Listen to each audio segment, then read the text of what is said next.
So in this video, we're going to look at some examples of using a sample mean x bar to make an assertion about the population mean mu.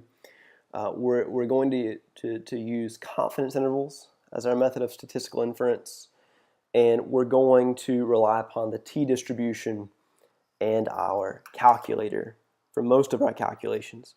Now, all of the problems that we're going to look at below, they rely upon the t-distribution because the population standard deviation, sigma, is unknown. And that's what we wrapped up the previous video with. If we don't know what sigma is, we're going to rely upon the t-distribution. So example 1 says a random sample of 35 students taking courses, core courses at TCC were asked about their GPA. The sample mean was 3.43.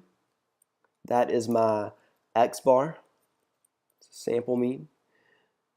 And the margin of error for 95% confidence interval was calculated to be 0.23, 0.23. Now that's the margin of error. It's not the standard error, it's not the standard deviation, so this is E. I want to calculate and interpret the 95% confidence interval. Well, back in chapter 7, when we first looked at confidence interval, the final step was to take p hat, subtract your margin of error, and p hat, and add your margin of error. Well, we're not dealing with sample proportions anymore. We're dealing with sample means. So this just changes to x bar minus the margin of error and x bar plus the margin of error. In this case, x bar is 3.43. E is 0.23. From the given in the problem. I'll take those same two numbers and add them together, and that will give me my confidence interval. So if I take 3.43 and I subtract that 0.23, it gives me 3.2 or 3.20, and if I take the 3.43 and add the 0.23, we get 3.66. This is my confidence interval. The average mean GPA for these 35 students was 3.43. Now TCC has about 10,000 students, so if I talk to all 10,000, if I gather data on all 10,000, it might not be exactly 3.43. The average could be a little bit lower, it could be a little bit higher. And this range of values is my inference for the population mean. To interpret this, I would say, well, I am 95% confident that the population mean GPA for students taking core courses at TCC is between 3.20 and 3.66.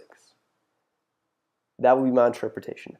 I'm 95% confident that the population mean GPA of students taking core courses at TCC is between 3.20 and 3.66. Now, this is about the mean or the average. This is not where everybody's GPA is. There's some students who have a 4.0, who have a 3.9 and a 3.8. There are students on the lower end who have 2.0s, 2.1s, 2.5s. But if I average everybody together, the population mean should be somewhere within here. Example 2 says we have a stats instructor with too much free time, randomly selected 4 bags of peaches, each labeled 10 pounds. And the instructor weighed the bags. They weighed 9.8, 9.7, 9.3, and 9.3 pounds. We want to find a 95% confidence interval for the mean weight of all bags of peaches. And then note, does the interval capture 10 pounds? Now, if you want to find a confidence interval for a mean, we're just going to rely upon the calculator for this class. We're running low on time. We're not going to look at the methods by hand. We're just going to use the calculator. And to find a confidence interval for a mean, you go to Stat, Tests, and it's number 8. It's the t interval.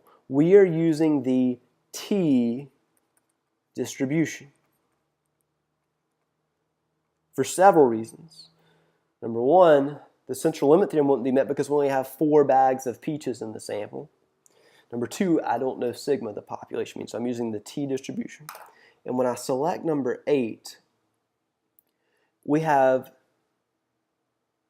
2 new choices to start with that we didn't see back in chapter 7. You have either data or stats.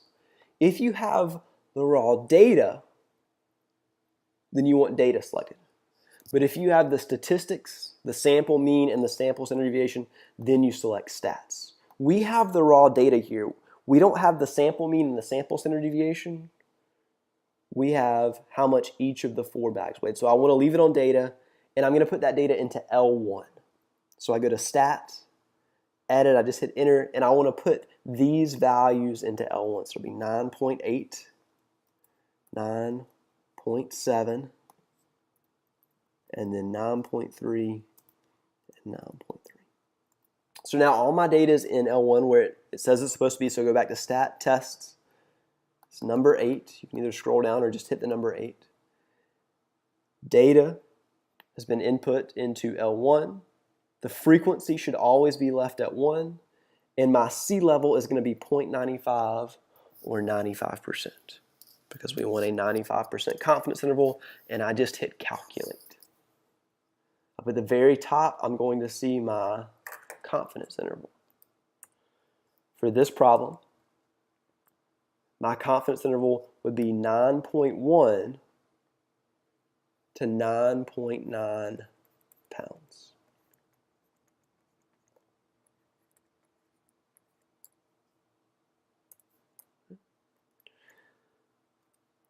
So this tells me if I could look at the population of these bags of peaches labeled 10 pounds.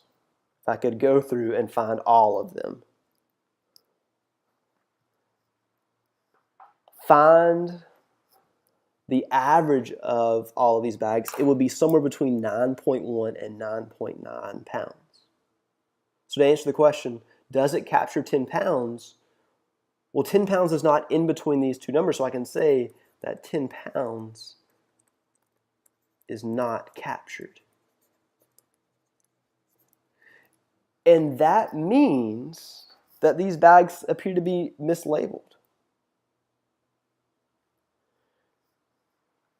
I would think the average weight would be somewhere between 9.1 and 9.9, but I wouldn't think it would be 10 based off of this information. Now, I'm not 100% confident about this. I'm only 95% confident. My sample size is pretty small, so I might feel better if I increase that sample size. But for now, 10 pounds doesn't look like the average weight. Moving on to some more confidence interval ideas. Let's talk about the margin of error before we look at the next example. The margin of error for scenarios rely upon the t distribution is given by the formula t star times s over the square root of n. Note that that s over the square root of n, that's just our standard error formula, our estimated standard error. T star is like the z critical value that we saw back in chapter 7. Sometimes it's 1.96, sometimes it's 1.645. And this t star comes from, says the table passed out in class. There's a table located in the module section of chapter 9. And I'll show you what it looks like in a second. Example 3 looks at how you can find that t star. And there aren't just 4 t stars like there were 4 z critical values in our notes. There are lots of t stars. You can't memorize all of these. So it says a researcher collects a sample of 14 measurements from a population and wishes to find a 90% confidence interval for the population mean. What value should she use for t star? If she decides to use a 95% confidence interval, will the interval be wider, narrower, or stay the same? So first off, a 90% t star for n equal to 14. T star comes from a table, and that table that's posted in the module section of Canvas looks like this. I'm going to show you how to use this table.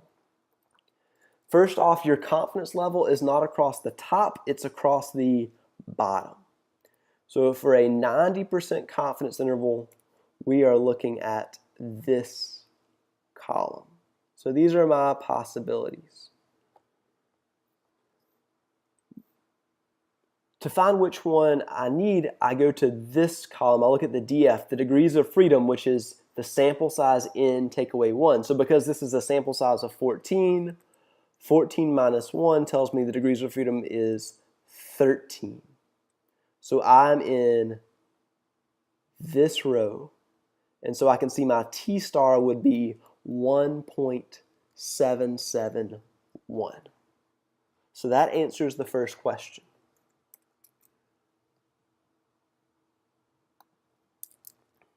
What value should you use for T star?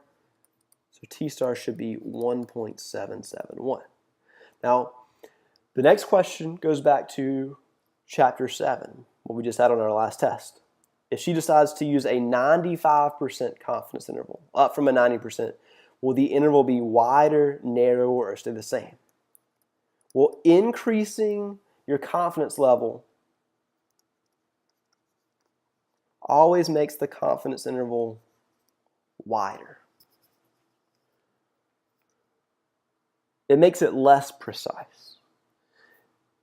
And the reason that happens goes back to our T star. If I go back to that table, I just saw for 90% I would use 1.771.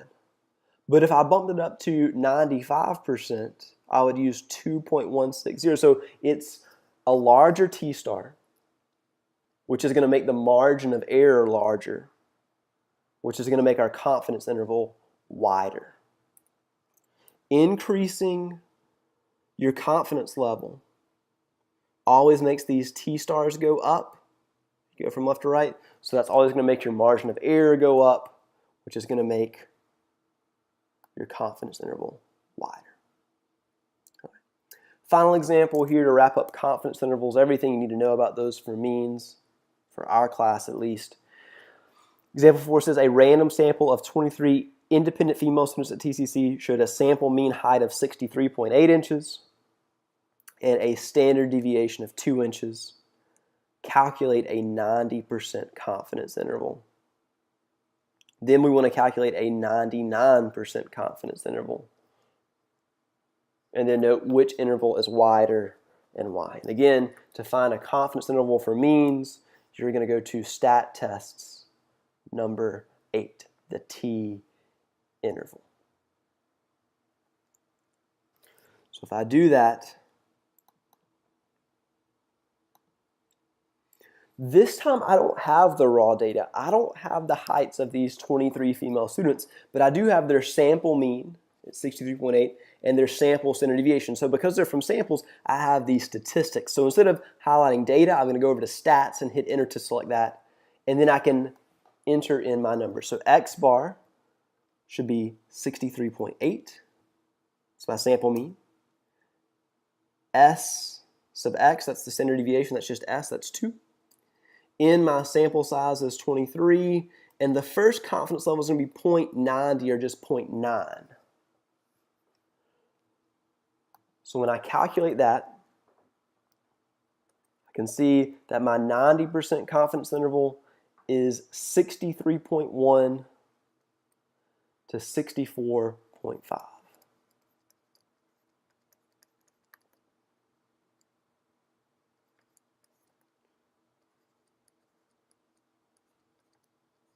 This is my assertion about the population. If I looked at all of the female students at TCC, found their heights and averaged them together, that average would be somewhere between 63.1 inches and 64.5 inches.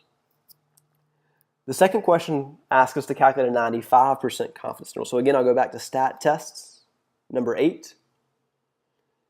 Everything will stay the same except the sea level. I'm going to change that to 0.99.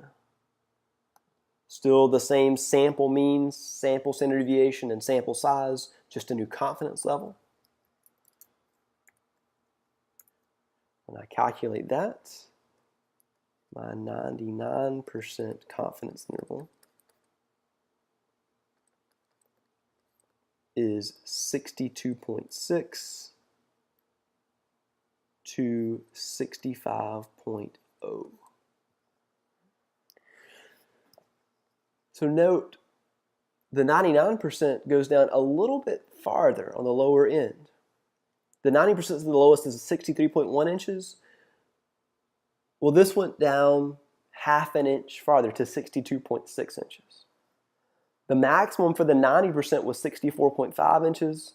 The 99% went to a maximum of 65.0 inches, another half an inch. So the 99%